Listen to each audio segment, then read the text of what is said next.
Ito tayo po ngayon ay patuloy na mag-aaral at ng salita ng ating pong Panginoon na siya pong pinagmumula ng ating pong pag-asa at kaaliwan sa ating pong mga buhay. At siya rin po nagbibigay sa ating pong mga ikatututo sa ating pong mga pamamaraan ng pamumuhay.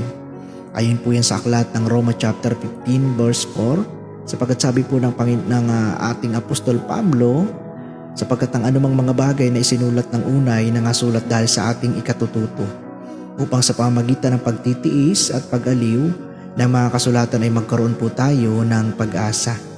Amen. Sa pagkakataon po ito, ang ating pag-uusapan ngayon ay ang kahalagahan ng salita ng ating pong Panginoon o ng Biblia o ng tinatawag po mga kapatid na Gospel. Amen. Ang kahalagahan po nito sa ating pong mga buhay ay po kay Apostol Pablo na tinawag po ng ating pong Panginoong Jesucristo na makapaglingkod sa Kanya. Amen. Sabi po niya, ang kasulatan daw po mga kapatid ay nangasulat sa ating pong ikatututo. Marami pong bagay na matututunan tayo sa banal na salita ng ating pong Panginoon. Kung paano humarap sa mga pagsubok at kung paano po mamuhay ng matuwid na ayon sa kalooban ng ating pong Panginoon. Amen. At kung paano po tayo mabubuhay na ayon po sa paraan na nais ng ating pong Panginoon. At marami pa pong bagay na matututunan tayo sa salita ng ating pong Panginoon na maghahatid po sa atin sa matuwid na paraan ng pamumuhay. Amen. Gayon din po sa salita ng Diyos, masusumpungan po natin dyan yung kaaliwan. Sa kabila ng maraming kalungkutan, sa kabila ng maraming pagkabigo o anuman po yung ating nararanasan, ay sa salita po ng ating pong Panginoon, mapapansin po natin na kung tayo po mag-aaral nito ay mapapansin po natin na may marami pa palang tao na dumaranas ng higit sa ating pong pinagdaraanan. Kaya ibig sabihin po yung salita ng Diyos na ating pong pag-aaralan ay nakapaghahatid po sa atin ng pag-aliw. Amen. Ibig sabihin po ito po yung mabuti at nakatutulong sa ating pong buhay habang tayo po nandito sa lupa. At isa pong pang mga bagay na nasabi po ni Apostol Pablo ay ang pagkakaroon ng pag-asa. Ibig sabihin, dumarating man po yung panahon na pinanghihinaan tayo, ngunit dahil po sa salita ng Diyos ay nagkakaroon po tayo ng kagalakan na humarap sa anuman po ating pong pinagdaraan. May pag-asa po sa buhay. Amen. Ayon po sa salita ng ating pong Panginoon. Ayon po yan kay Apostol Pablo na siya rin po nating pinaniniwalaan na ayon po sa salita ng ating pong Panginoon.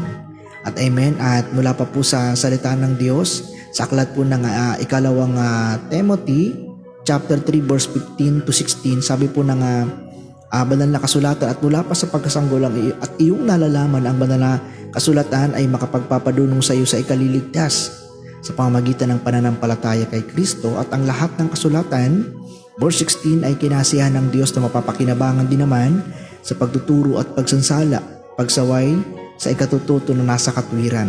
Unang bagay po mga kapatid, ayon din po kay Apostol Pablo, itinuro niya kay Timothy na mula pa daw po sa pagkabata. Amen. Ibig sabihin mula pa dun sa pagiging sanggol na yung salita ng Panginoon ay inilagay ng ating pong Panginoon sa ating mga puso. At amen, dahil daw po dun yung kasulatan, alam po natin na sabi po ni Apostol Pablo ay makapagbibigay sa atin ng dunong sa ikaliligtas. At marami pong bagay. Sa panahon po natin ngayon, marami tayo dapat na maligtas sa mga bagay na pangit na mga pangyayari o sa mga bagay mga kapatid na hindi kalooban ng ating pong Panginoon, at maligtas tayo sa mga kapahamakan at lalong higit po dun sa kapahamakan na pangwalang hanggan. Ako yan po yung maganda po nating pag-usapan sa mga pagsusunod pa nating mga pag-aaral ng salita po ng ating pong Panginoon. Sabi diyan, ang salita po ng Panginoon ay nakapagpapadunong sa atin sa ikaliligtas.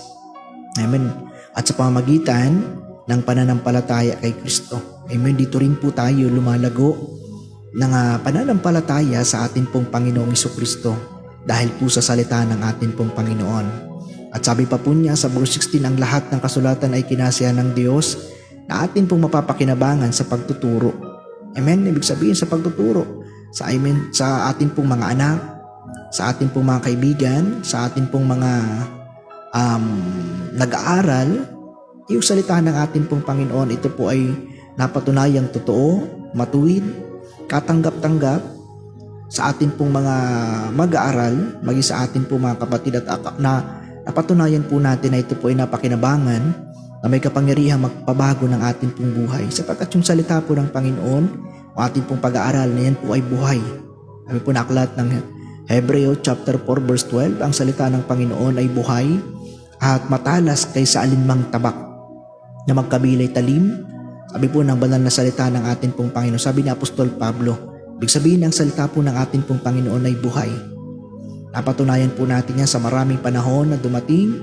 Magmula pa ng paglikha hanggang sa katapusan ng mundo, yung salita po ng Panginoon ang nagsasabi po ng buong katotohanan. Kaya praise the Lord sa pagkakataon pong ito. At isa pa pong bagay na napakahalaga po yung salita ng Panginoon.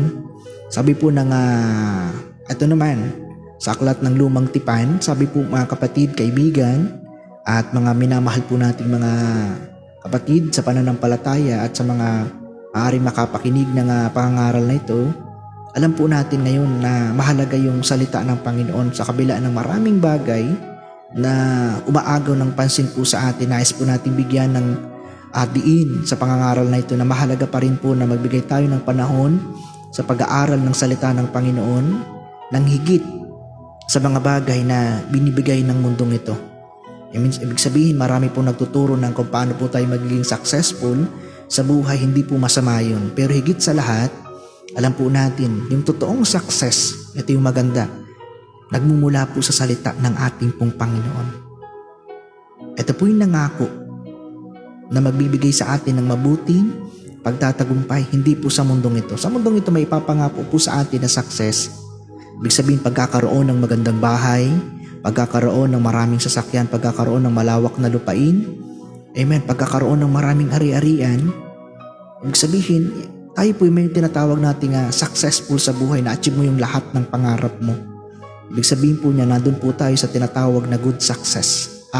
Nandun po tayo sa tinatawag na success. Pero alam niyo po ba yung pangako ng Panginoon kapag ang tao ay nagbigay ng pagpapahalaga sa salita ng ating pong Panginoon? Ano po yung kanyang pinapangako na success sa ating pong buhay? Ito po sabi po na aklat ng Josue chapter 1 verse 8. Ito po ay mismong salita ng Panginoon kay Josue.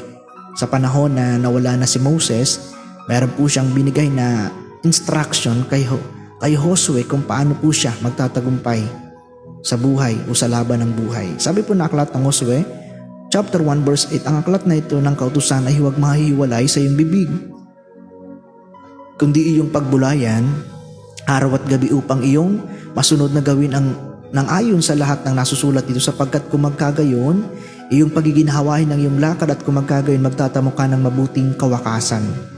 Amen, isang napakagandang talata na binigay po sa atin ng Panginoon at kay Josue. Sa pagkakataon pong ito, sabi daw, huwag po nating kaliligtaang basahin ang aklat na yaon. Sabi daw, huwag mahihiwalay sa atin pong mga bibig o sa ating mga labi. Ibig sabihin, nagbibigay po tayo ng panahon sa pagbabasa, sa pag-aaral ng salita ng Panginoon. Sabi po doon, kundi iyong pagbulayan. Ibig sabihin, pag pinapubulayan, sa panahon na nagme-meditate po tayo ng salita ng ating pong Panginoon, doon po natin yung nauunawaan ng lubos. Sabi po doon, hindi lang araw, ibig sabihin maging sa panahon na tayo po'y natutulog. Matutulog. Ay may sabi po dyan, dapat napagbulayan po natin yung salita ng ating pong Panginoon. Sabi po dyan, upang iyong masunod na gawin ang ayon sa lahat ng nasusulat dito. Ibig sabihin, pag ating pong napagbulayan, ating nabasa yung salita ng ating pong Panginoon, saka lamang po ito natin masusunod ng tama at ayon po sa kalooban ng ating pong Panginoon. So ngayon, pag nasunod natin yung salita ng Panginoon, anong idudulot at anong ibubunga nito sa ating pong mga buhay? Sabi po ng Panginoon, kung maggagayoy iyong pagiginawahin ng iyong mga lakad. Tayo po maraming plano sa buhay. Tayo maraming pangarap. Tayo may gusto may mga marating sa buhay. Pero sabi ng Panginoon, hindi lahat ng lakad, hindi lahat ng tinatahak po natin may kaginhawahan. Pero kapag kayong salita ng Panginoon ay kasama natin sa ating pong mga landasin, sa ating mga plano, sa ating mga pinapangarap, sabi po ng Panginoong Jesucristo, sabi po doon, pagiginawahin ang ating mga lakad. Isa yung napakagandang pangako ng Diyos. Nasa panahon po natin ngayon, yung kaginawahan sa ating pong mga plano, sa ating pong buhay, sa ating mga lakad, magiging masaya ka, magiging ibig sabihin ay prosperous yung lakad mo, magiging ayon sa kalooban ng Panginoon yung lalakarin mo kapag mayroong salita ng Diyos na nasa ating pong buhay. Ay masabi pa po dyan, kung magkagayon, magtatamo ka ng mabuting kawakasan. Sa English po mga kapatid, you shall have a good success. Ito po yung sinasabi ko kanina. Magkaiba po yung tinatawag na success sa good success. Ang success ay nakakamit po natin yung lahat ng gusto natin. Katulad po yung sinabi ko kanina, subalit yung good success ay iba po siya sa success. Ang success ay masasabi po natin na kamtan mo yung lahat ng bagay sa mundong ito. Success po yun. Pero kung ang buhay po nating spiritual ay kung mapapahamak naman yung ating kaluluwa, may success ka nga pero hindi po natin nakuha yung good success. Sabi po ng Biblia, mga kapatid, na parito ang Panginoon upang magkaroon tayo ng buhay na ganap at kasaya-saya.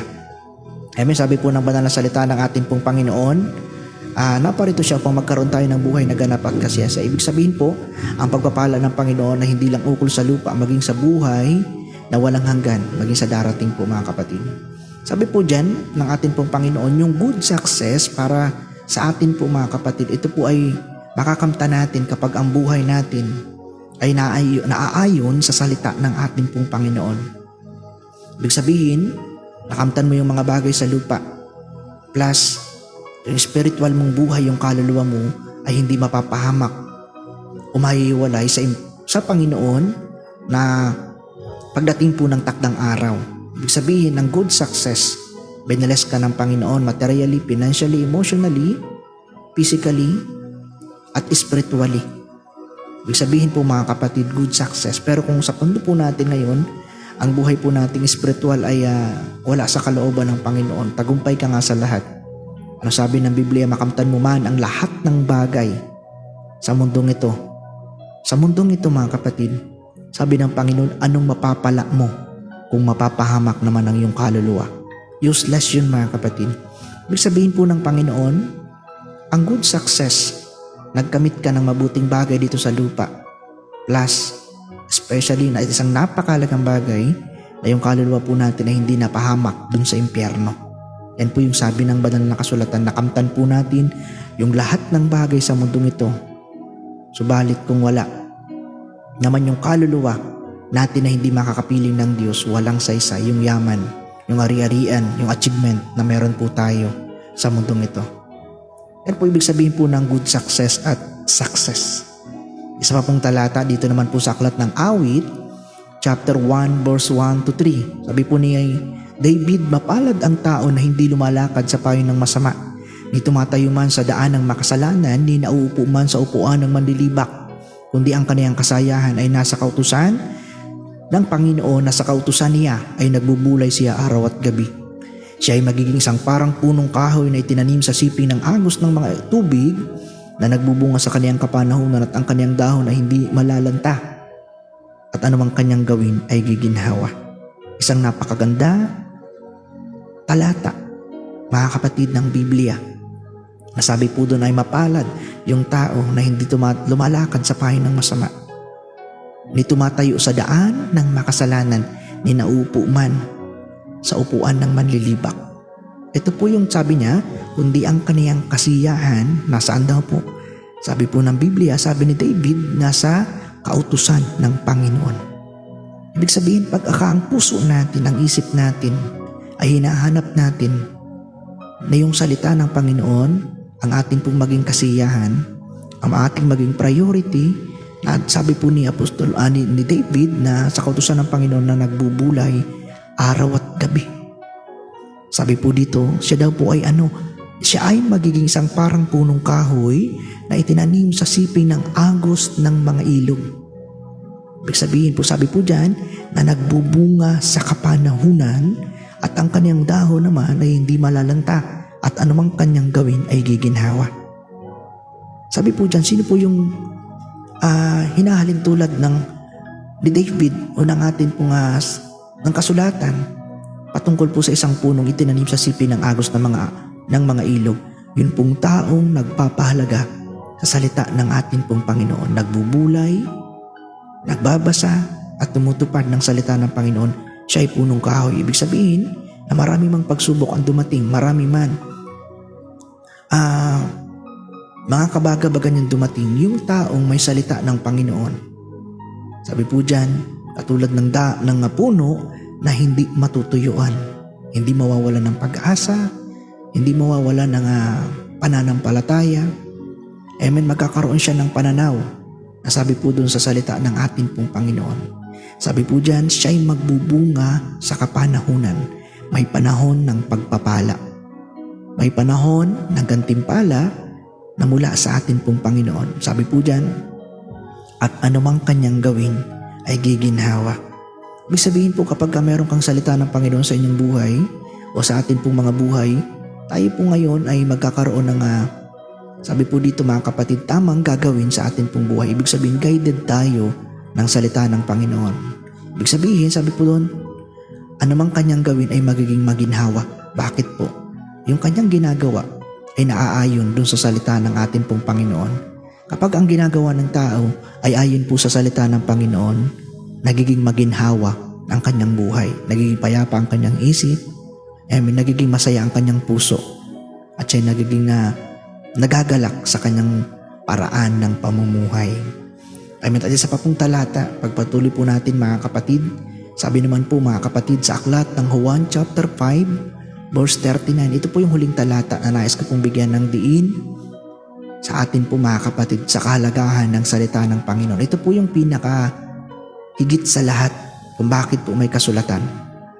Sabi po mga kapatid ng atin pong Panginoon, nasaliksikin ninyo, Juan chapter 5 verse 39. Saliksikin ninyo ang mga kasulatan sapagkat iniisip ninyo na sa mga yaon ay mayroon kayong buhay na walang hanggan. Ang mga ito'y siyang nagpapatotoo patungkol sa akin. Dito po sa unang istansa na sabi po ng Panginoong Hesukristo, saliksikin ang mga kasulatan. Alin pong kasulatan ang tinutukoy ng atin pong Panginoon? Ito po yung Biblia. Ang Biblia ang sinasabi ng Panginoon na kasulatan. Saliksikin po natin sapagkat sabi po doon sa mga yaon o sa mga nilalaman ng salita ng atin pong Panginoon ay meron kayong buhay na walang hanggan. Amen. Pag sinabing buhay na walang hanggan, wala ng kamatayan. Saan po natin masusumpungan yan? Dito po sa salita ng atin pong Panginoon. Sapagkat yung salita ng Panginoon ay mapanghahawakan po natin. Ito po ay totoo, naitala na sa langit magpakailanman. Sa mundo po ito mga kapatid, tayo po ay limitado. Limitado ang buhay natin, limitado ang kalakasan natin, limitado ang resources natin. At maging tayo po ay limitado, tayo po ay may hangganan. Ang buhay po ng tao, alam po natin, from 969 years old, naging 120, naging 70 to 80 years old, at sa panahon po natin ngayon, mas bumaba yung lifespan ng tao. Subalit kung tayo magsasaliksik ng salita ng Panginoon, tandaan po natin na mayroong pangako ang Diyos na buhay na walang hanggan. Yung buhay na walang hanggan, sa panahon po natin, gusto po natin yan mangyari. Pero kung tayo po mga kapatid ay hindi magsasaliksik ng salita ng atin pong Panginoon, hindi po natin malalaman na mayroon palang magandang pangako ang Diyos sa buhay po natin. At yan po yung pangunahing kahalagahan ng salita ng atin pong Panginoon. Nawa sa pagkakataon pong ito tayo po may natutunan, tayo po ay nagkaroon ng pag-asa, tayo po ay naaliw. At sa loobin po ng Panginoon, nasa pagkakataon pong ito na sa mga susunod pa nating pag-aaral, nawa po ay patuloy tayong sumubaybay sa atin pa pong mas malawak, mas malalim na ikatututo patungkol po sa salita ng atin pong Panginoon. Ay sa biyaya po niya, tayo po'y nagagalak na tayo po'y makapagbahagi ng salita ng Diyos sa atin pong kaibigan, mga kapatid sa pananampalataya, at sa mga nais pong patuloy na sumubaybay. Inyo pong lingkod ay handa pong magbahagi ng salita ng Panginoon. Amen. At sa pagkakataon pong ito, pansamantala po nating puputulin yung pag-aaral po natin patungkol sa salita ng atin pong Panginoon, at loobin po niya sa mga susunod pa po nating pagtatalakay ay marami pang bagay tayong maituro mga kapatid. Sa ngayon po, pinag-aralan po natin ang kahalagahan ng salita ng ating pong Panginoon.